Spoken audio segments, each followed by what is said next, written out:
The forest path to Thornhallow had no end. At least, that's what the villagers claimed.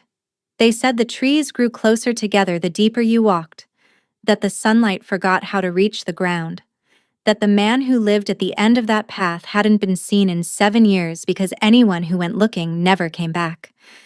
Seraphine Valon didn't believe in ghost stories, but as the canopy above swallowed the last traces of afternoon light, as the temperature dropped and the silence grew thick enough to choke on, she began to wonder if belief mattered when the darkness felt this real. Her hands trembled at her sides. Not from cold, from rage. 3 days ago, she'd been standing in her father's study, watching Lord Aldrich Mercer smile that patient, poisoned smile as he explained exactly what would happen to her family. "Your father's debts have come due, Miss Valent." Aldrich had circled the room like a cat with a cornered mouse, his pale eyes never leaving her face. 12,000 sovereigns, a considerable sum. "You know he's ill. You know he can't—" "I know many things." Aldrich stopped before her, close enough that she could smell his cologne, something expensive masking something rotten. "I know your mother died paying for treatments that didn't work. I know your younger sister Elise is 15 and utterly dependent on you. I know your estate is the last valuable thing your family owns. What do you want?" "A simple errand. Nothing more." His mother, Lady Isolde Mercer, had watched from the corner, her silver hair immaculate, her expression carved from ice. She was the true architect of the Mercer fortune, everyone knew it. Aldrich was merely the face she presented to the world. "There's a man who lives in Thornhallow," Lady Isolde said, her voice like silk drawn over a blade. "He possesses something that belongs to our family. A document. Retrieve it for us, and your father's debts will be forgiven." "Thornhallow?" Seraphine's blood chilled. "You mean the ruins? Where the monster lives?" "Yes." Aldrich's smile widened. "The beast of Thornhallow, they call him. Killed his own brother, they say. Went mad with grief, or guilt, and retreated into those woods to rot. You're asking me to walk into a murderer's domain. We're asking you to save your family." Lady Isolde rose, crossing to Seraphine with measured steps. "The document is a land deed. It belongs to us. The creature stole it years ago. We simply want it back.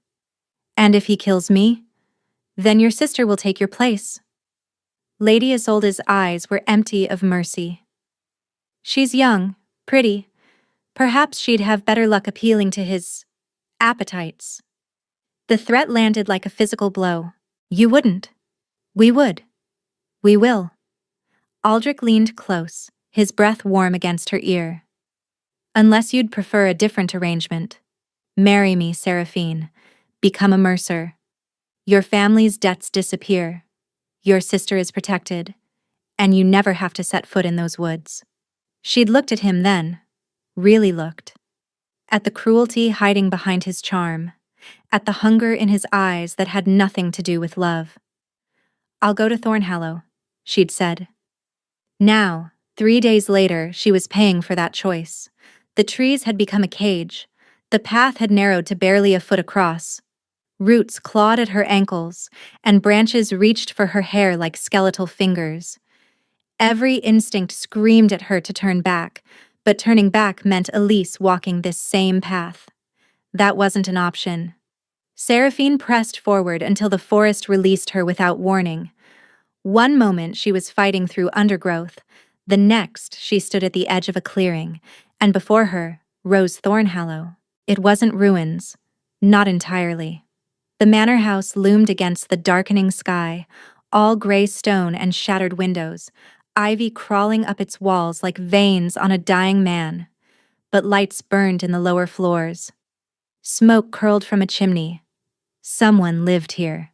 Someone was waiting. The front door stood open. An invitation or a trap? She couldn't tell. Seraphine climbed the crumbling steps, her heart hammering against her ribs. She crossed the threshold into darkness, into silence, into the domain of the man everyone feared. Behind her, the door slammed shut, and from the shadows, a voice spoke. You're either very brave or very foolish to come here alone, Miss Viant. He knew her name. Seraphine spun toward the voice, her back pressed against the cold door. The entrance hall stretched before her, vast and decayed, moonlight streaming through broken windows to illuminate dust motes dancing in the air. A grand staircase climbed into darkness. Portraits lined the walls, their faces obscured by grime and time. And standing in the center of it all was a man who looked nothing like a monster. He was tall, taller than Aldrich, broader through the shoulders, with dark hair that fell past his collar and a jaw shadowed by days of stubble. His clothes were simple: a white shirt with sleeves rolled to his elbows, dark trousers, worn boots. He held no weapon, made no threatening move, but his eyes, pale green, almost luminous in the dim light, watched her with an intensity that made her breath catch. "How do you know my name?" she demanded, proud that her voice didn't shake. "I know everyone the Mercers send to die." He moved closer, his footsteps silent on the stone floor. "You're the fourth this year. The others were men. Soldiers, mostly. They came with swords and fire and confidence." He stopped an arm's length away. "You came with nothing but a thin cloak and terror in your eyes. Why? I'm not here to fight you." "No? Then why are you here?" "To retrieve a document. A land deed. Lady Isolde says you stole it." Something flickered across his face. Amusement or anger, she couldn't tell. "Lady Isolde says many things. Most of them are lies." "So you don't have it?" "I didn't say that." He circled her slowly, assessing. "I said she lies. There's a difference." Seraphine's legs threatened to give out beneath her. The journey, the fear, the days without proper sleep. It all crashed over her at once. She swayed. Strong hands caught her before she hit the ground. "When did you last eat?" His voice was different now, still rough, but threaded with something that might have been concern. "Yesterday, maybe the day before. I don't remember." He cursed under his breath, then lifted her as if she weighed nothing. Seraphine's instinct was to fight, but her body refused to cooperate. She was carried through the decaying hall, past doors hanging from hinges, past rooms filled with covered furniture, until they reached a kitchen that blazed with warmth. A fire roared in the hearth. A pot of something savory hung over the flames. The man set her in a chair beside the fire and pressed a cup of hot broth into her hands. "Drink, slowly." She obeyed because she had no strength to resist. The broth was simple but good. Vegetables, herbs, a depth of flavor that suggested someone here knew how to cook. "You're not what I expected," she admitted when the cup was half empty. "What did you expect? Fangs? Claws? A necklace of human bones?" "Something closer to a monster. That's what they call you." "They call me many things." He sat across from her, firelight carving shadows into his angular face. "The Beast of Thornhallow, the Butcher of Ashford, the man who murdered his own brother for a title he never even claimed." Seraphine's hand froze around the cup. "Ashford? You mean—" "I mean that 7 years ago I was Cale Ashford, Duke of Ravensmoor, heir to one of the largest fortunes in the Northern Territories." His smile was bitter, broken. "Until the Mercers decided that fortune should belong to them." The cup slipped from her fingers, shattering on the stone floor. She hadn't been sent to retrieve a document from a monster. She'd been sent to die at the hands of a banished duke, a man the Mercers had already destroyed once. And now she understood why they wanted her dead. Seraphine couldn't move, couldn't think. The name echoed through her mind like a funeral bell. Cale Ashford, the Duke of Ravensmoor. Everyone knew the story. 7 years ago, the Duke's younger brother, Lord Bastian Ashford, had been found dead in his chambers, strangled. The evidence pointed to Cale, a bloodied cravat in his possession, witnesses who'd heard them arguing that night, a motive rooted in jealousy and inheritance disputes. The trial had been swift, the verdict devastating. Rather than face execution, Cale Ashford had been stripped of his title, banished from society, and condemned to exile in the very estate where his family's fortune had begun. Thornhallow. Most believed he'd died within the first year. The rest believed he'd gone mad. No one believed he was innocent. "You're staring," Cale said, still seated across from her. "I'm used to it. But I'd appreciate knowing what thoughts are making you look at me like I might devour you whole." "You were convicted of murder. I was convicted of a crime I didn't commit. There's a difference. The evidence was fabricated. Every piece of it." His voice remained steady, but his hands clenched on his knees. "The cravat was planted. The witnesses were bribed. The motive was invented by people who needed me gone. The Mercers. The Mercers." He stood, pacing to the fire. Bastian discovered what they were doing, how they'd been systematically acquiring land through forged debts and manufactured defaults. He was going to expose them, so they killed him and made certain I'd take the blame. Seraphine's stomach churned. Forged debts, manufactured defaults, her father's sudden financial ruin, the impossible sum that had appeared from nowhere, the pressure to sell their estate at a fraction of its value. "They're doing it to my family," she whispered. "The debt. It's not real. It's never real. That's how they work." Cale turned to face her. "They identify vulnerable families, fabricate obligations, and then offer a choice. Surrender everything or face destruction. Your father refused to sell, so they created a debt he couldn't pay. And sent me here to die. To disappear. They'll tell everyone you wandered into the forest searching for some fantasy treasure and never returned. A tragic accident. Meanwhile, your father will be too broken with grief to fight, and they'll take everything. My sister. They threatened to send her next if I refused. They won't stop with your family, they never do. I've watched from these woods for 7 years, documenting every family they've ruined, every life they've destroyed." His eyes met hers, and in them she saw a fury that matched her own. "I've been waiting for the right moment to strike back, the right weapon. And you think that's me? I think you walked into this house prepared to face a monster because you refused to let your sister take your place. I think you negotiated with people who wanted you dead and found a way to survive. I think you have more courage than anyone the Mercers have ever targeted." He crossed to her, kneeling so their eyes were level. "I have evidence, Seraphine. 7 years of documentation, forged signatures, bribed officials, murdered witnesses. Everything I need to destroy them. What I don't have is access to their world. I'm a ghost, a cautionary tale. I can't walk into their ballrooms and gatherings. I can't get close enough to deliver the killing blow. But I can. You could be so much more." His voice dropped. "The Mercers expect you to die here. Let them believe you have. Stay.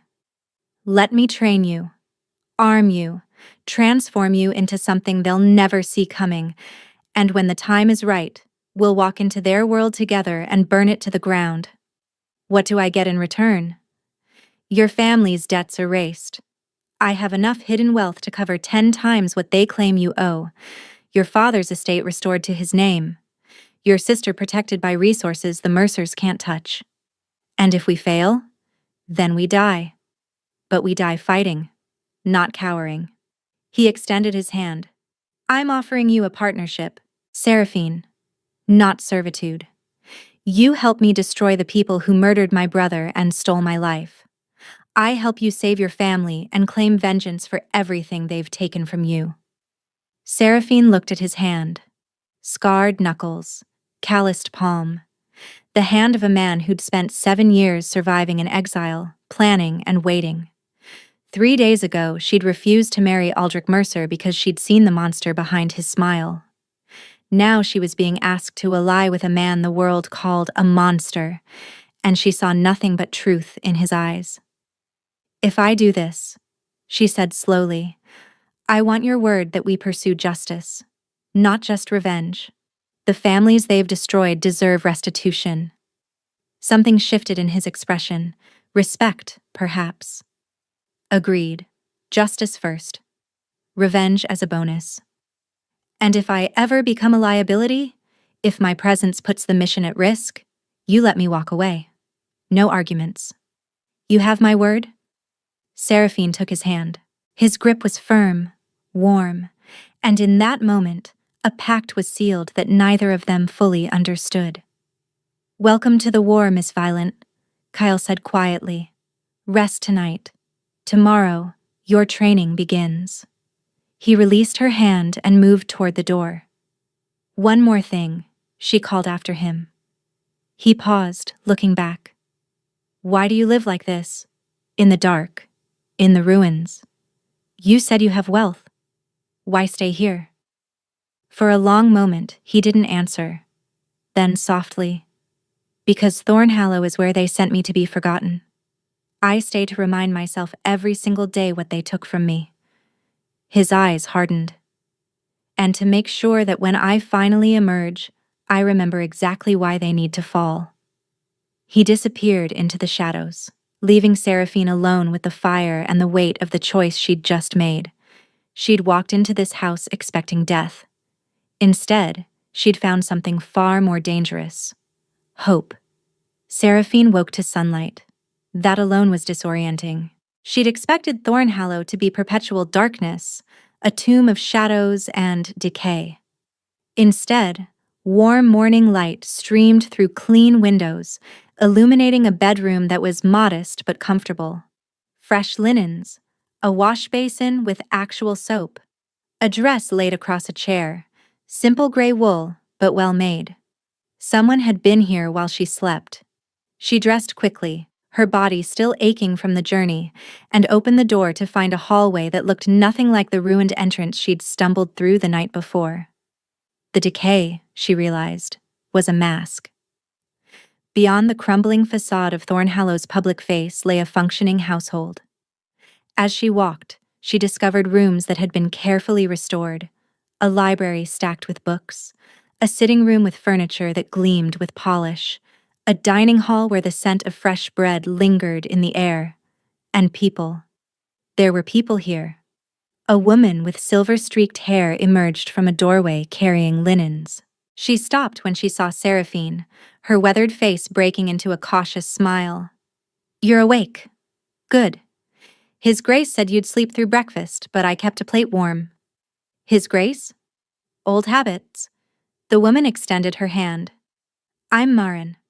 I've managed this household for 30 years, through the old Duke, through Master Kale, through the exile. Come, you need food before he works you into the ground. Seraphine followed Marin to the kitchen, where the promised plate waited. Eggs, bread, preserves, a pot of strong tea.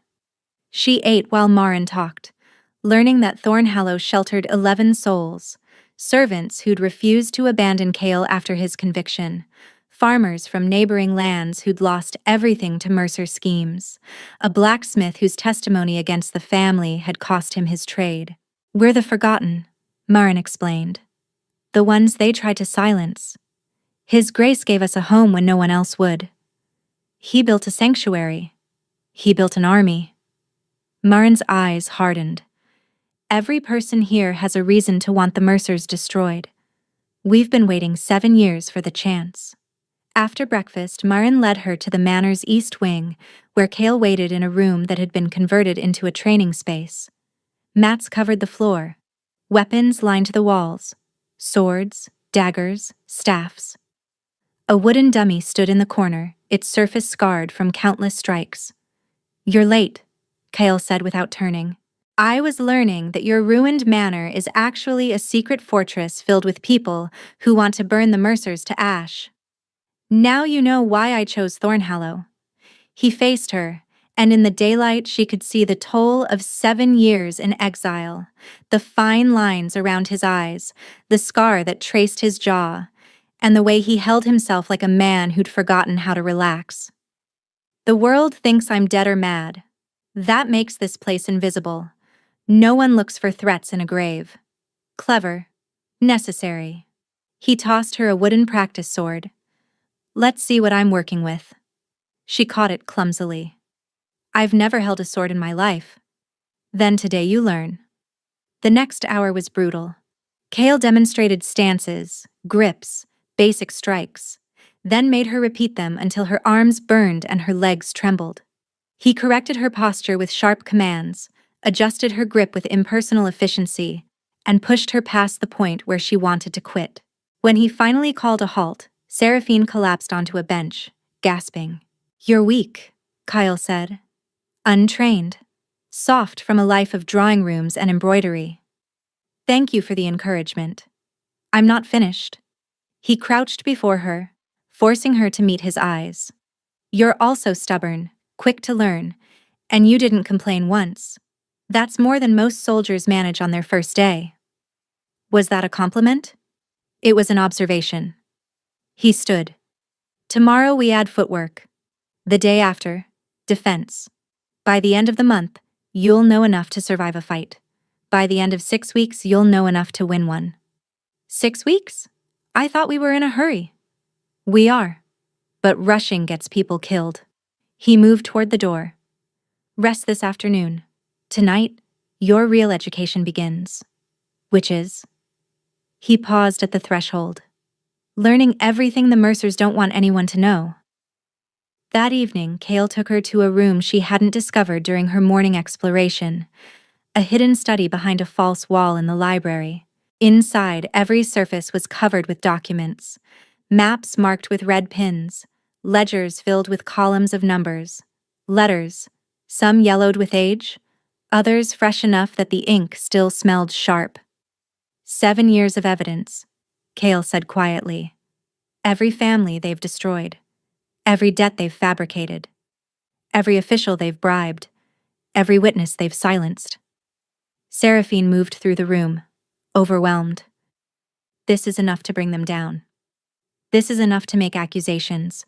Bringing them down requires proof they can't deny, witnesses they can't discredit, and a stage where the whole world is watching. He pulled a document from the wall. "And this?" She took it. A land deed, ornate and official, bearing a seal she didn't recognize. "This is what they sent me to retrieve. This is the original deed to Ashford lands, lands the Mercers claim they purchased legally from my father before his death. But this deed proves my father never sold. The signature on their version is forged. If this becomes public, their entire empire unravels." "Then why haven't you used it?" "Because the moment I surface, I'm a convicted murderer making desperate accusations. They'll claim I forged this document. They'll say I'm lying. And without someone credible to present it, someone society hasn't already condemned, it's worthless." Understanding dawned. "You need me to be your voice. I need you to be my blade." His eyes locked onto hers. "The Mercers know my face, my voice, my every weakness. They don't know you. By the time they realize what you are, it will be too late." Seraphine set the deed down carefully. "Show me everything," she said. "Every document, every name, every connection. If I'm going to destroy them, I need to know exactly who I'm fighting." Something that might have been approval flickered across Kale's face. He reached for the first ledger. Then, "Let's begin." 6 weeks transformed Seraphine into someone she barely recognized. Her body hardened from daily training, sword work in the mornings, hand-to-hand combat in the afternoons. The softness Kale had criticized melted away, replaced by lean muscle and reflexes she hadn't known she possessed. Marin taught her to move through a room without being noticed. The blacksmith, a giant named Corwin, taught her to read an opponent's intentions before they struck. A former lady's maid named Thessa drilled her on etiquette, accent, and the 1,000 small details that separated nobility from pretenders. But it was the evenings with Kale that changed her most. Night after night, they sat in the hidden study, working through documents by candlelight. She learned the names of 37 families the Mercers had destroyed. She memorized the network of bribed officials who protected them. Magistrates, tax collectors, even a bishop who'd bless their charitable donations while ignoring their crimes. She traced the web of forged debts back 15 years, to the moment Aldrich's father had first realized that fraud was more profitable than honest business. And slowly, she learned about Cale himself. He revealed pieces of his past reluctantly, like a man pulling splinters from his own skin. His childhood in these halls, happy until his mother died when he was 12. His father's slow decline into grief and neglect. His brother Bastian, 3 years younger, who'd worshipped Cale with the devotion only little brothers could manage. "We were supposed to protect each other," Cale said one night, staring into the fire. "I was the heir, but Bastian was the clever one. He noticed things I missed. Patterns. Inconsistencies. Like the Mercer schemes. He found a discrepancy in our family accounts. Money that should have been there but wasn't. He traced it back to a loan my father had supposedly taken from Lord Mercer. A loan my father never remembered signing. The same method they used on my family." Exactly. Bastian was going to expose them. He'd gathered evidence, arranged meetings with magistrates who weren't yet in Mercer pockets. He was 23 years old and absolutely certain that truth would prevail. Cale's voice cracked almost imperceptibly. "The night before his meetings, they came for him. I was away, deliberately lured to a hunting party hosted by a Mercer ally. By the time I returned, Bastian was dead, and every piece of evidence he'd gathered had vanished." He looked at Seraphine. "They staged the scene to implicate me. The bloody cravat. The argument witnesses claimed to overhear. All fabricated. All flawless. And no one believed you. Why would they? I was the jealous older brother. The one who stood to inherit everything if Bastian died. The Mercers had been planting that narrative for months. Subtle comments at parties, rumors about our supposed rivalry. When Bastian died, everyone already believed I had motive." Seraphine reached across the space between them and touched his hand. He flinched but didn't pull away. "I believe you," she said quietly. "And when this is over, everyone will know the truth." For a long moment, Kyle was silent. Then his fingers turned, interlacing with hers. "You're the first person to say that in 7 years?" Then everyone else was blind. The fire crackled between them and something shifted. A wall crumbling, a distance closing. Cale's thumb traced a circle on her palm, and Seraphine felt warmth spread through her chest that had nothing to do with the flames. Then the door burst open. Corwin stood in the threshold, breathing hard, his massive frame blocking the light from the corridor. "Riders approaching, 4 of them. They're wearing Mercer colors." Cale was on his feet instantly, the vulnerable man of moments ago replaced by the commander. "How far?" 10 minutes, maybe less." "Seraphine, stay here, don't make a sound." He was already moving. "Corwin, gather the others. We hold positions until we know what they want." "Cale," Seraphine started.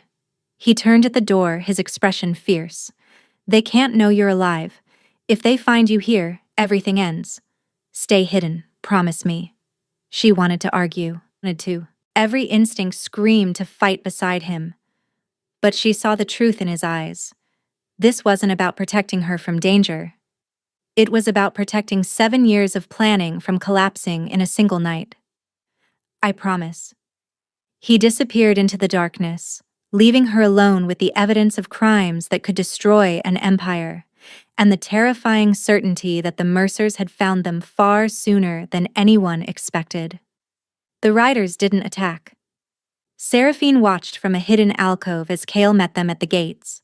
4 men in Mercer livery, led by a captain with a scarred face and suspicious eyes. They spoke for 20 minutes while she held her breath, unable to hear the words, but reading the tension in every gesture. Finally, the riders turned and vanished back into the forest. Cale found her in the study an hour later, his expression unreadable. "They weren't looking for you. Not specifically." "Then what?"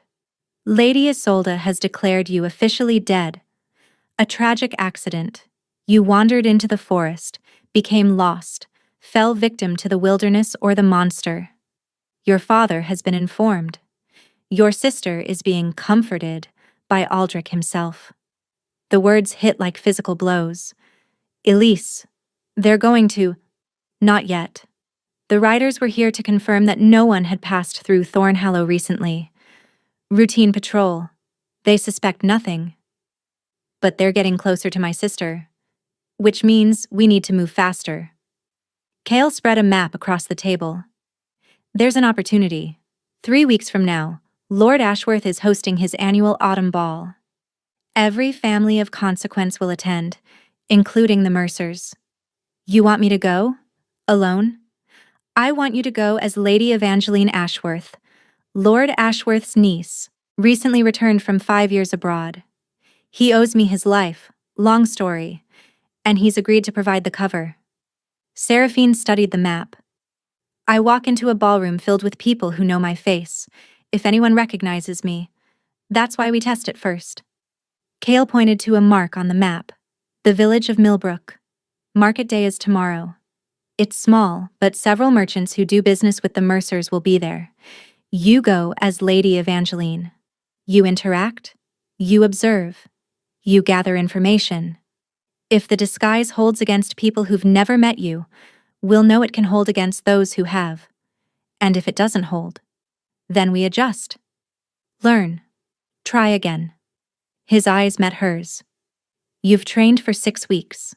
You've learned their secrets, their methods, their weaknesses.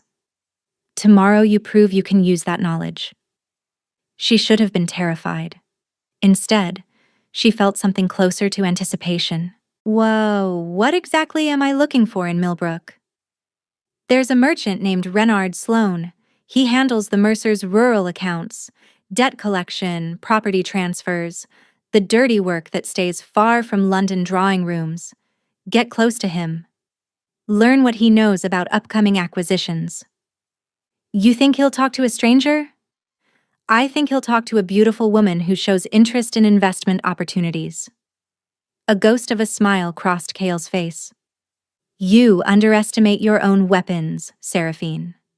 The next morning, Seraphine rode into Millbrook wearing a dress of deep blue silk, her hair styled in the latest fashion, every inch the wealthy noblewoman exploring the countryside. Thessa had transformed her. Cosmetics to alter her features, posture adjustments that changed how she moved, an accent polished to aristocratic perfection. The market buzzed with activity. Seraphine moved through the crowd, playing her role, examining fabrics, inquiring about prices, letting her fabricated wealth speak for itself. Renard Sloane found her within the hour. He was a thin man with clever eyes and ink-stained fingers, exactly the type to manage someone else's crimes while keeping his own hands technically clean. My lady, forgive my forwardness. I couldn't help but notice your interest in our local wares. I'm Renard Sloane. I handle certain investment opportunities for discerning clients. What sort of opportunities? Land, primarily. The Northern Territories are experiencing a period of transition, properties becoming available at remarkably favorable rates. Favorable for whom? His smile was oil on water. For those wise enough to act quickly. Seraphine spent 30 minutes extracting information, the names of families facing foreclosure, the timeline for upcoming seizures, the identity of a magistrate who'd recently been convinced to expedite certain proceedings. Sloane talked freely, seeing only a wealthy woman to impress, never suspecting she was cataloging every word for use against his masters. When she finally excused herself, her mind was racing. She rode back to Thornhallow as the sun began to set, finding Kale waiting at the gates. Well, 3 families targeted for next month. A magistrate named Vance who's been taking bribes for 2 years. And a property seizure scheduled for the week before the Ashworth Ball. A widow named Mrs. Caldwell whose husband died in a suspicious accident. Kale's expression shifted. You got all that in one conversation? Sloane likes the sound of his own voice. I just had to listen. And no one recognized you? No suspicions? I was Lady Evangeline Ashworth, recently returned from abroad looking for investment opportunities. She dismounted, unable to hide her satisfaction. The disguise held perfectly. For a moment, Cale simply looked at her. Then, slowly, he smiled. A real smile, the first she'd seen that reached his eyes. "You're ready. I know. The Ashworth ball is in 3 weeks. The Mercers will be there.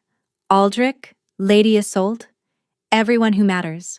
He took her horse's reins, his hand brushing hers. 3 weeks, and we walk into their world. Seraphine met his gaze, feeling the weight of everything they'd built settling onto her shoulders. 3 weeks, she agreed. And then we make them pay. The Ashworth estate glittered like a jewel against the autumn night. Hundreds of candles blazed in every window, their light spilling across manicured gardens where guests strolled in silks and velvets. Carriages lined the drive, each one bearing crests of families whose names Seraphine had memorized from Cale's documents. She sat beside him in Lord Ashworth's private carriage, her hands steady despite the storm raging in her chest. "Remember," Cale said quietly, "you are Lady Evangeline Ashworth. You've spent 5 years in Vienna. You're curious about English society but slightly bored by its provincial concerns. You find Aldrich Mercer charming but transparent. And if he recognizes me? He won't. You're not the woman he pushed into desperation 2 months ago. You're someone entirely new." Cale's hand found hers in the darkness. "But if something goes wrong, find me. Don't try to handle it alone." "You'll be there? Inside?" Lord Ashworth is introducing his reclusive business partner from the continent, a man named Cale Varenne. His smile was razor-sharp. "The Mercers have never seen my face up close. They convicted me through proxies and paperwork. Tonight I'll be standing 10 feet away, and they won't know they're looking at the ghost they created." The carriage stopped. A footman opened the door. Seraphine stepped out into the light, and Lady Evangeline Ashworth was born. The ballroom was overwhelming, a sea of faces, a symphony of conversation, the weight of wealth pressing in from every direction. Lord Ashworth, a silver-haired man with kind eyes and a soldier's bearing, greeted her warmly and made introductions that established her cover with practiced ease. Within an hour, she'd spoken to a dozen guests, each conversation a delicate extraction of information wrapped in social pleasantries. She learned which families whispered about Mercer debts. She identified allies who might be turned against them.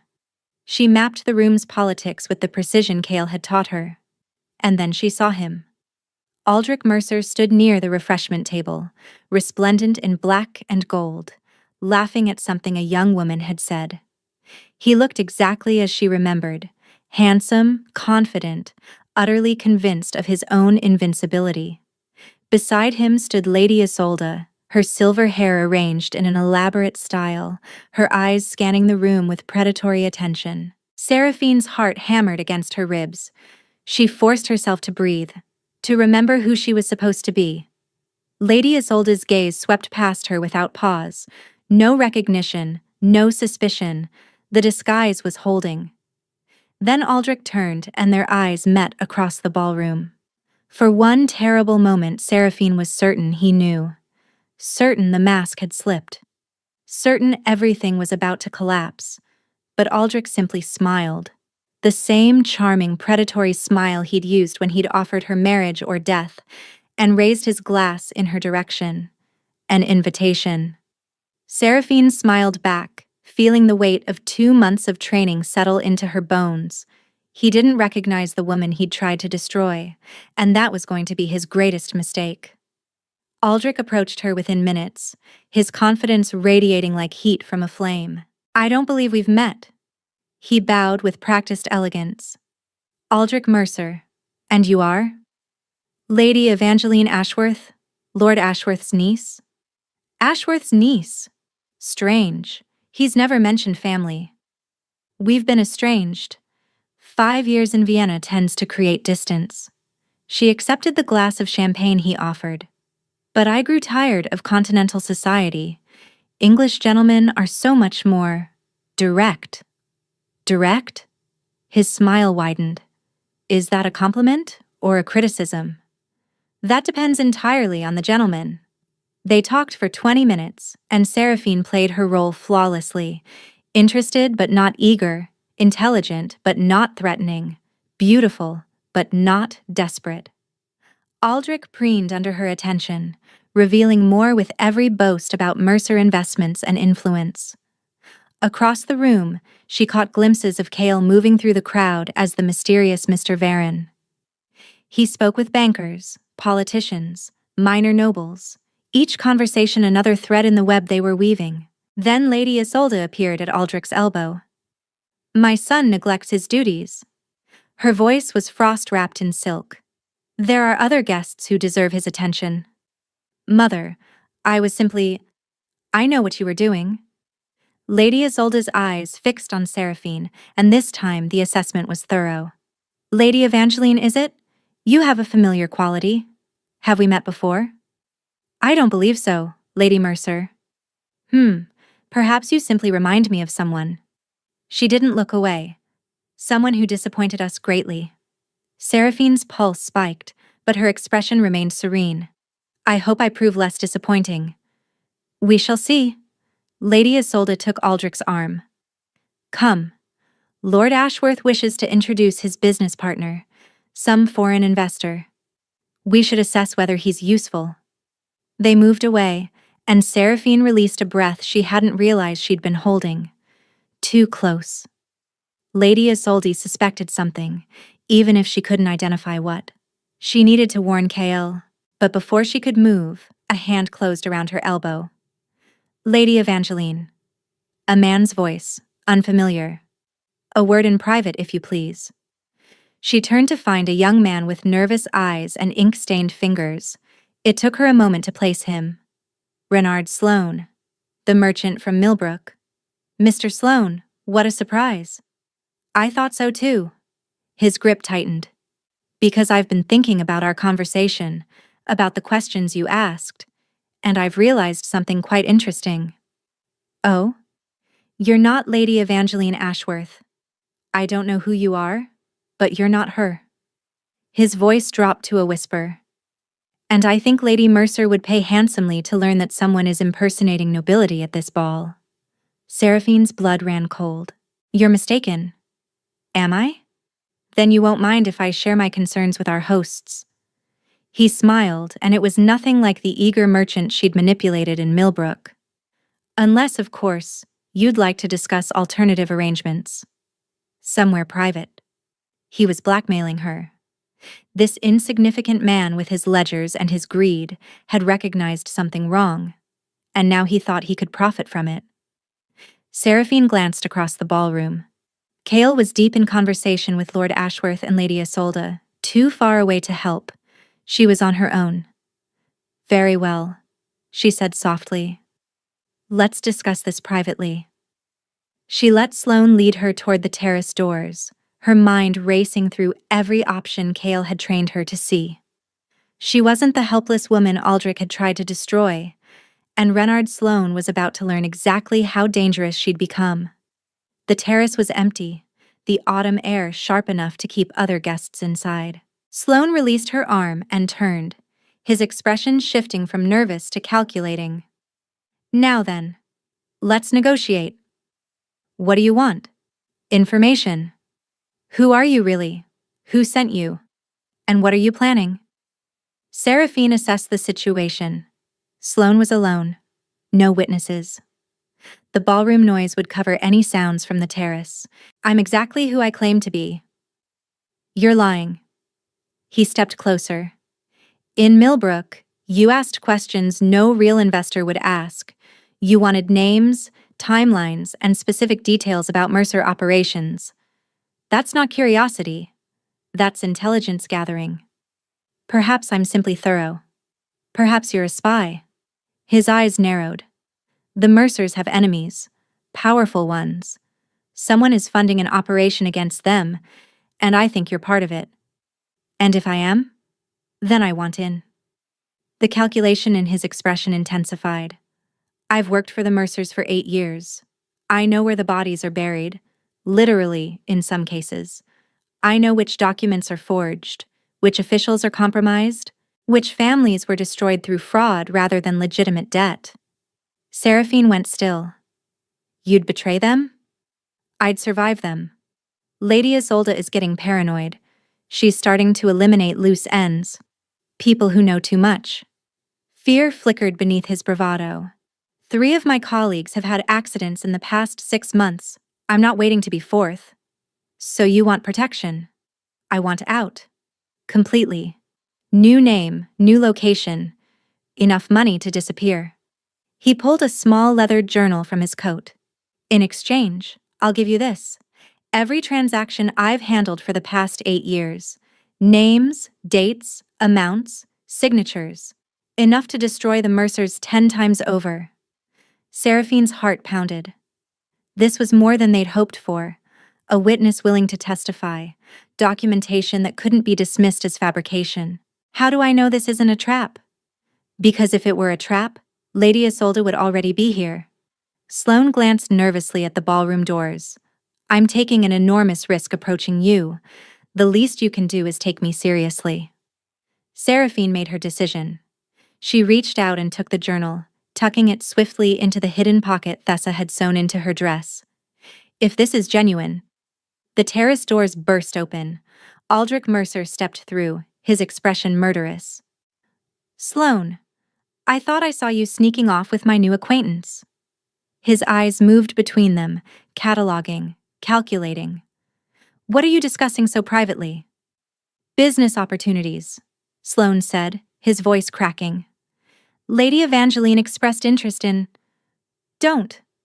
Aldrich moved closer, and Seraphine saw the predator beneath the charm. I'm not an idiot, Sloane. You've been nervous for weeks. Jumpy. Looking over your shoulder. He smiled coldly. Mother was right. You've become a liability. Aldrich, I would never... You would. You are. Aldrich pulled something from his coat. Moonlight gleamed on metal. A pistol, small but deadly. The question is what you've already told our lovely guest. Seraphine stepped forward. He told me nothing. We were simply... quiet. The pistol swung toward her.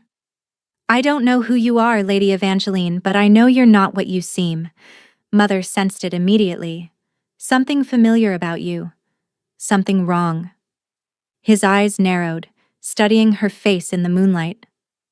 Remove your mask, he said softly. Show me who you really are. I'm not wearing a mask. Everyone wears masks. He cocked the pistol. I'm going to count to 3. Then I'm going to shoot Mr. Sloane. Then I'm going to take you somewhere private and discover exactly what you know and who sent you. Aldrich. 1. Sloane whimpered. 2. Seraphine's mind raced. No weapons, no allies. 10 feet of terrace between her and a loaded pistol. Thura. She's Seraphine Valent. A voice cut through the night. Cale stepped from the shadows at the terrace's edge, his own pistol raised. The woman you sent to die 2 months ago. The woman you left to the forest. Aldrich's face went white. That's impossible. She's dead. Clearly not. Cale moved closer, positioning himself between Seraphine and the pistol. Lower your weapon, Lord Mercer. This terrace has 17 windows facing it.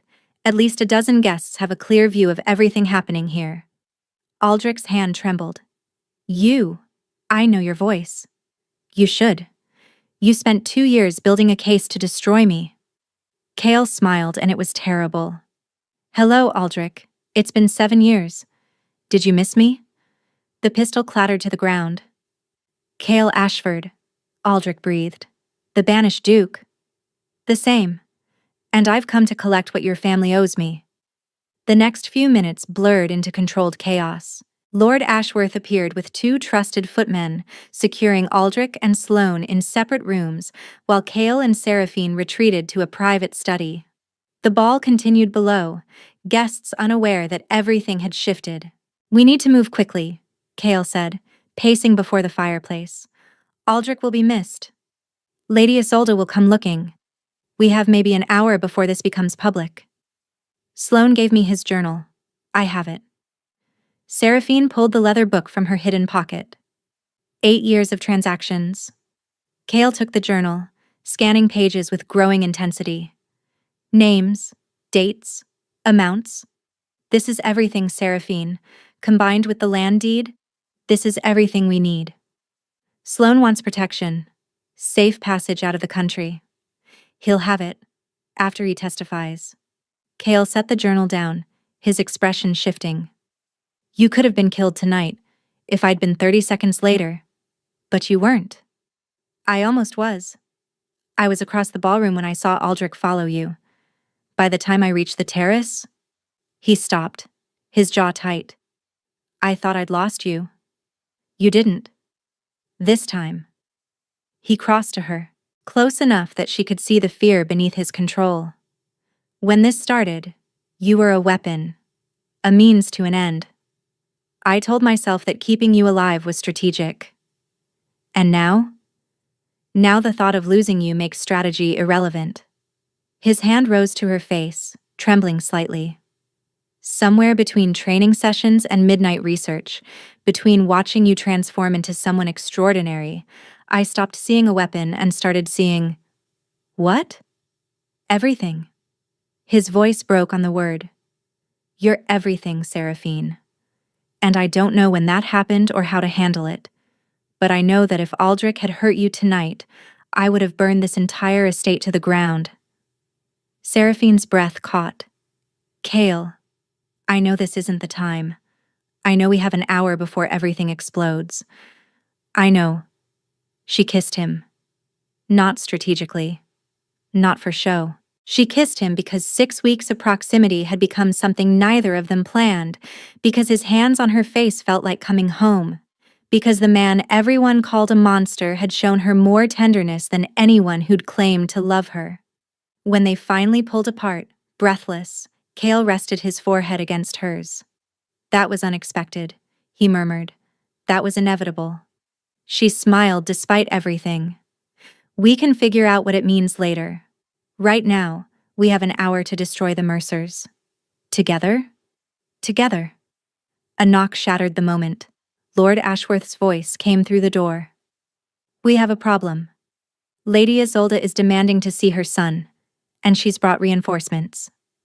Kale and Seraphine exchanged glances. The final battle had begun. Lady Isolde Mercer stood in the center of Lord Ashworth's great hall, flanked by 6 armed men who'd arrived under the pretense of family security.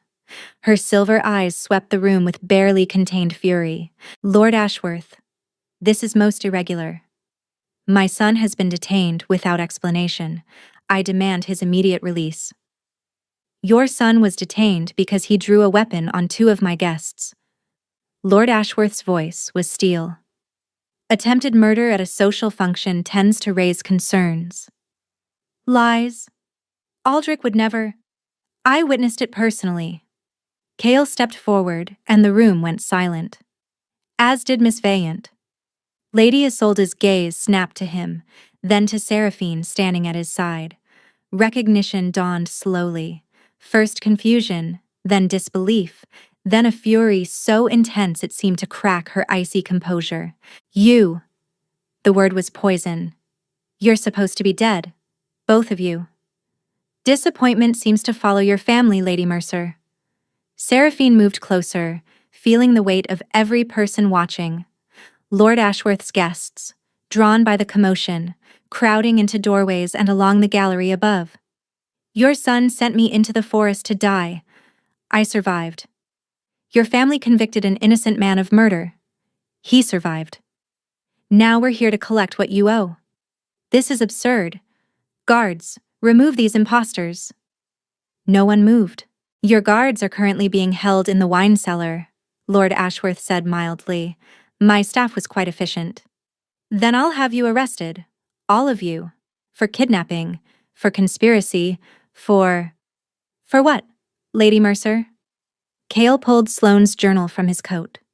For possessing documentation of 37 fraudulent debt schemes, for having evidence of bribed magistrates and forged signatures, for knowing exactly how your family murdered my brother and framed me for the crime, the crowd murmured. Lady Isolde's face went white. That's impossible. Those records were destroyed. Not all of them. Seraphine took the journal, opening it to a marked page. August 15th, 8 years ago. A payment of 2,000 sovereigns to Magistrate Vance for expedited foreclosure proceedings against the Hartwell family. Shall I continue? November 3rd, 7 years ago. Cale's voice carried through the hall. Payment to 3 witnesses who would later testify at my trial. 5,000 sovereigns each. The notation reads, testimony preparation.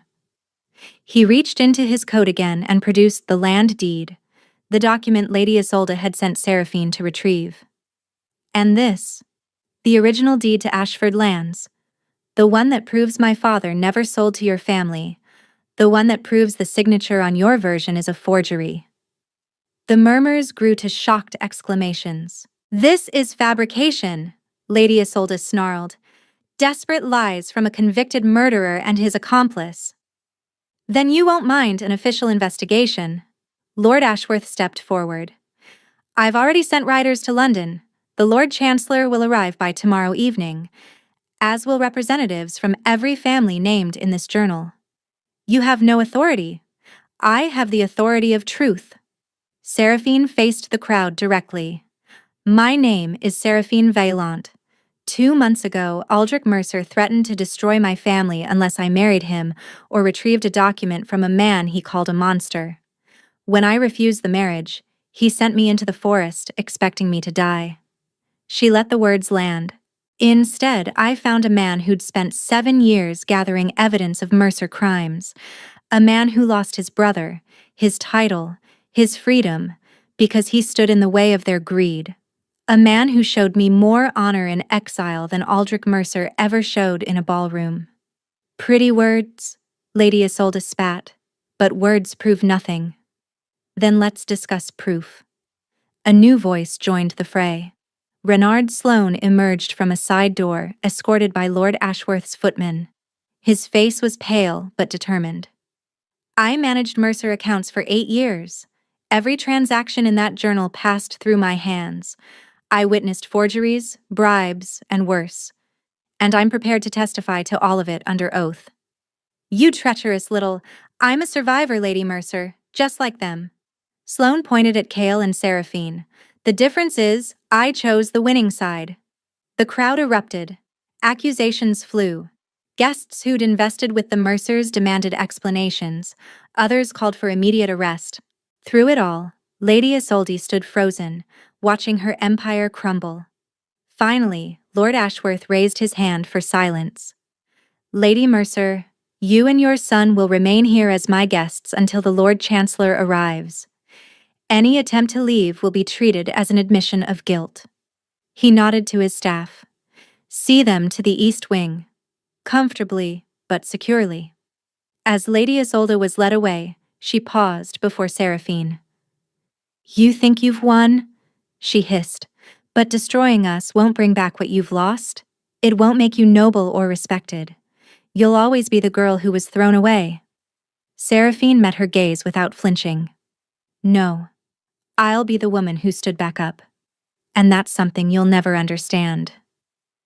Lady Isolde was taken away, and in the great hall of Lord Ashworth's estate, surrounded by witnesses who would carry this story across the country, Seraphine finally allowed herself to breathe.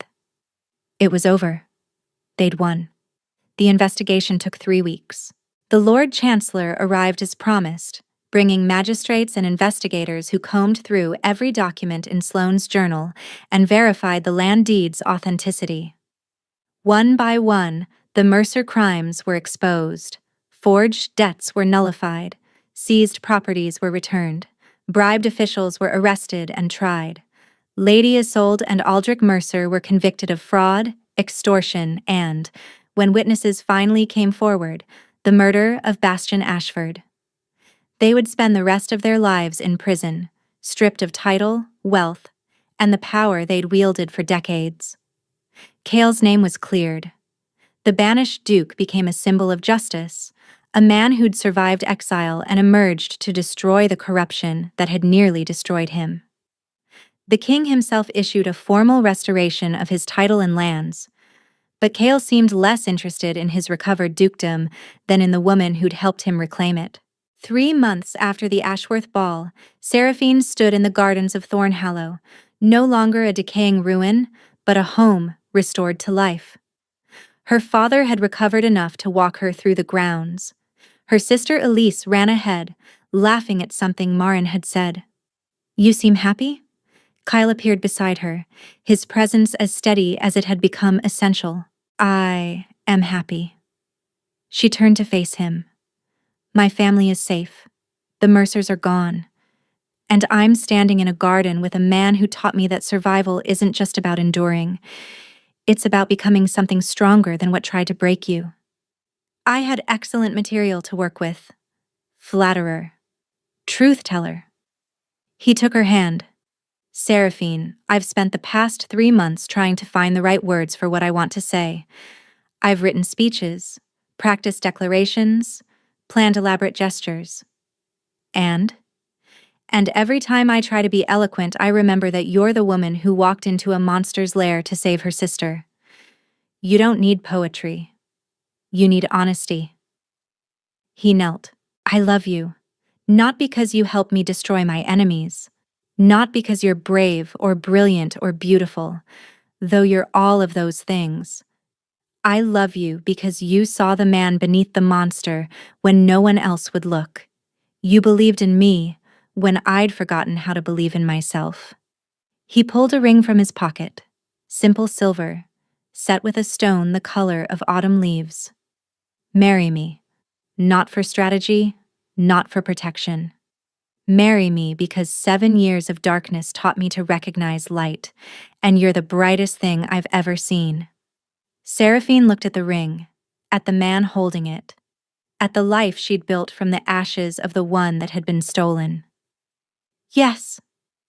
The word was barely out before he was on his feet, pulling her into a kiss that tasted like hope and smelled like autumn and felt like every impossible thing she'd stopped believing in. When they finally broke apart, Elise was applauding from the garden path, and Seraphine's father was wiping his eyes, and Marin was pretending she wasn't crying. "I should warn you," Seraphine said, laughing against his lips. "I'm apparently very good at destroying criminal empires. You may have created a monster of your own." "Good," Kale grinned. "The world needs more monsters like you." That evening, they hosted a small celebration. The staff of Thornhallow, Lord Ashworth, Corwin, and Thessa, Renard Sloane in his new identity, and the families who'd been restored because 2 broken people had chosen to fight instead of surrender.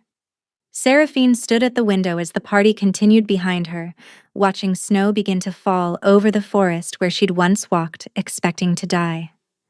Kale's arms wrapped around her from behind. "What are you thinking?"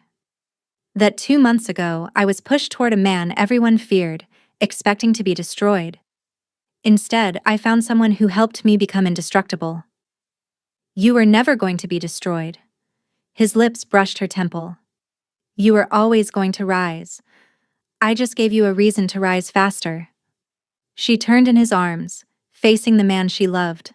The monster who'd turned out to be her salvation, the duke who'd chosen exile over surrender, the partner who'd fought beside her until they'd won. "They pushed me to speak to the man everyone feared," she said softly. "They had no idea he was exactly what I needed." "And what's that?" "Someone who understood that the only way out of darkness is through it." She kissed him gently. Together. Outside, the snow fell soft and silent over Thornhallow. Inside, 2 people who'd been thrown away by the world held each other close and proved that the coldest beginnings could lead to the warmest endings, if you were brave enough to survive them. Thank you for staying with us until the very end. If this story moved you, the courage to face impossible odds, the power of being seen when the world looks away, the strength it takes to rise from ashes, share it with someone who needs to hear it. Drop a comment with your favorite moment and where you're listening from. Subscribe and ring that bell so you never miss the next chapter. You're the reason these stories exist. Thank you for being here, for listening, for believing that even when they push you toward your fears, you might just find your greatest love waiting on the other side.